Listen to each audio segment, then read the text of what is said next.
আমি কিছুই করিনি, শুধু একটু হেসেছিলাম। আর এই হাসিটাই আমার জীবনের শেষ হাসি হলো।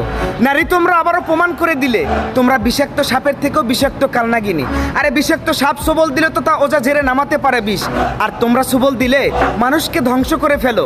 তোমরা আবারও প্রমাণ করে দিলে তোমাদের মতো কিছু নিচু জাতির মেয়েরা পুরুষের কাছ থেকে শুধু ধর্ষণই ডিজার্ভ করো, সম্মান না। নারী, তোমরা সমান অধিকার চাও। আরে নারীদেরকে সমান অধিকার দিলে কয়েকদিন লাগবে আমাদের দেশকে এদের ধ্বংস করতে।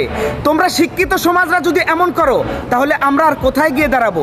কিছু বোকাটে পোলাপানদেরকে বলতেছি, তোমাদের মতো বোকাটে পোলাপানদের জন্য ভালো ভালো স্টুডেন্টরা কলেজের ক্যাম্পাসে আজ অতিষ্ণ হয়ে যাচ্ছে। আর এই কিছু বোকাটের বাচ্চারা বসে বসে বাবার টাকা ধ্বংস করতেছে আর গাঁজা টানতেছে। ওই দুই মেয়ে সহ এই নিকৃষ্ট কাজের সাথে যে কুলাঙ্গারের বাচ্চারা জড়িত আছে তাদেরকে সবাইকে ধরে এক জায়গায় করো, রাস্তার উপরে ফেলে তাদের শরীরের উপরে পেট্রোল ঢেলে দাও, আগুন জ্বালিয়ে পুড়িয়ে দাও, যেন ভবিষ্যতে এমন নিকৃষ্ট কাজ আর কেউ না করতে পারে।